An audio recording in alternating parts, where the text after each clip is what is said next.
So one of the most popular Korean dish is probably the kimchi.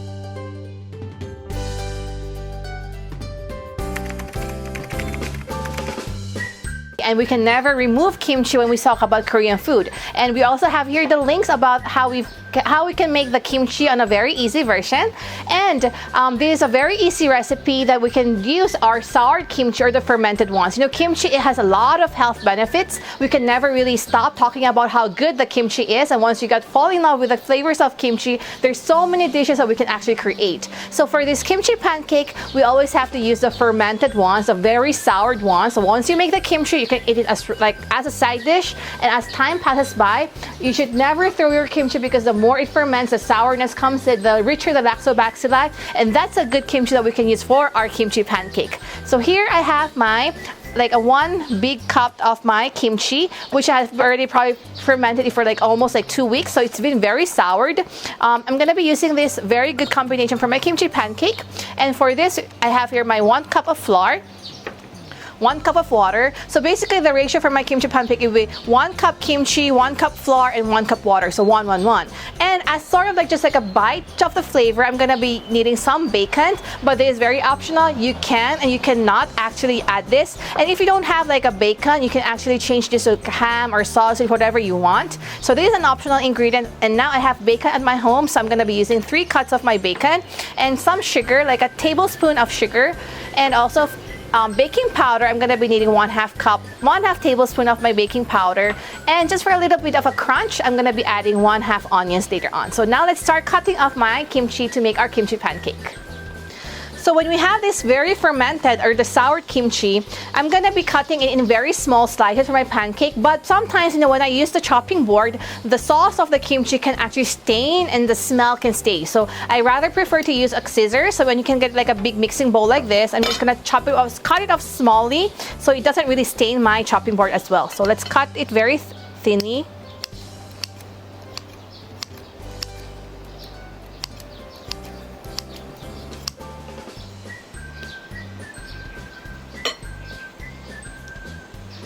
So I've sliced up my kimchi and I've come up with 1 cup of my kimchi sliced. It's actually better to use the stem part rather than the leaf, because the stem part gives an extra bite of the crunchiness when we fry it on later on.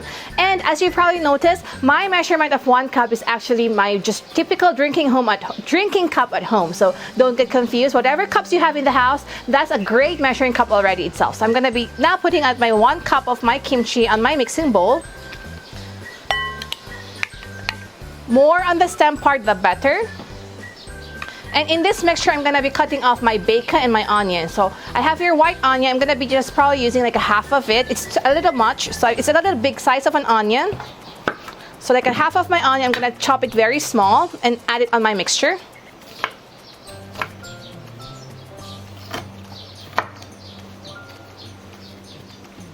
And just for an extra layer of flavor later on, although this is already as good as to be cooked for my kimchi pancake, the original version, I'm gonna be adding a little bit of my bacon. So if you have any processed meats like bacon, sometimes you can add a little bit of tuna or ham or sausage, that would be good. So not so much, probably 100 grams of my bacon.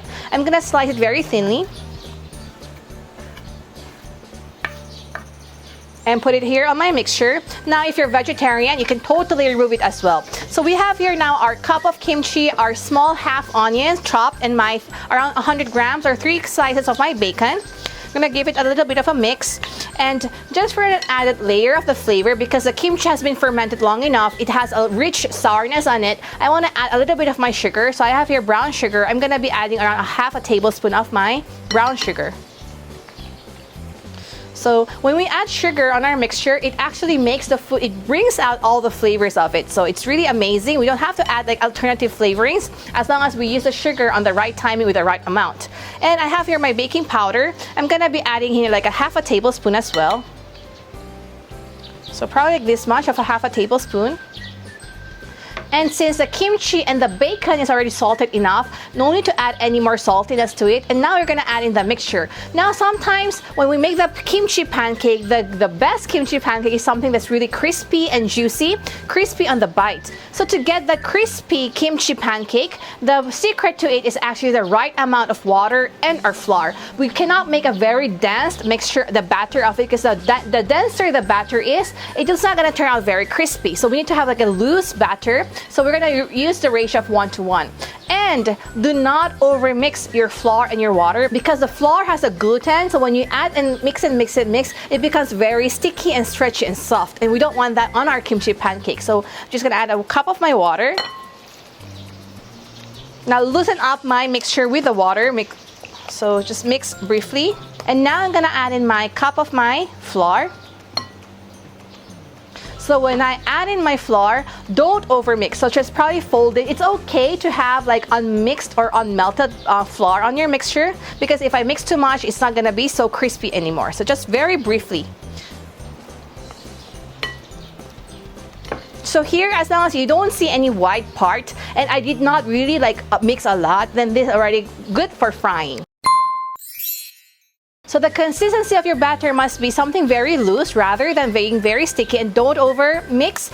I can never say that enough, because once it's like very loose like this, that wherein you feel like it will just splatter on your pan, that way it gives the oil and the heat to be in between your mixture and give the extra crunchiness and the bite that we want to come out from our kimchi pancake. So now let's turn on our frying pan.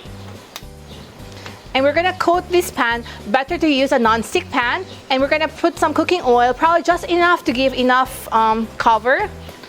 Probably like 4 to 5 tablespoons. And now I can feel the heat from my pan. I'm gonna add in my mixture.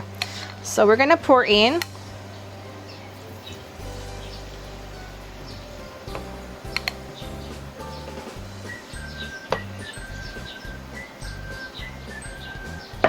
And we're gonna be cooking this on like medium-high fire.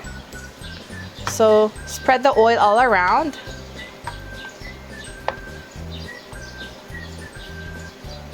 So now I'm waiting for my pancake to be cooked, and as you can see, the edges will turn orange. And as it turns orange, try to rotate your pan. This way, I'm letting the oil get soaked in on the center, because I also want the center to be very crispy and cooked as well. So, try to rotate your pan like this. This is not just really for, just for no reason, but actually just for me to try to let the mixture absorb the oil. And as you would see, the oil has been absorbed by my mixture, but as I cook it on, this will give the pancake an extra crispiness later on. And now I can see that my batter has been drying up, and most of it is turning orange. It means it's being cooked already. And now we're gonna give it a flip. Let's try if I can throw this. I hope I don't fail. Wow! So now that's how you cook Korean pancake. And then now we're gonna wait for it to actually cook more. And I'm gonna still rotate it, because I want actually the oil to be cooked evenly on my pancake. And I can hear already the yumminess being grilled on my pan.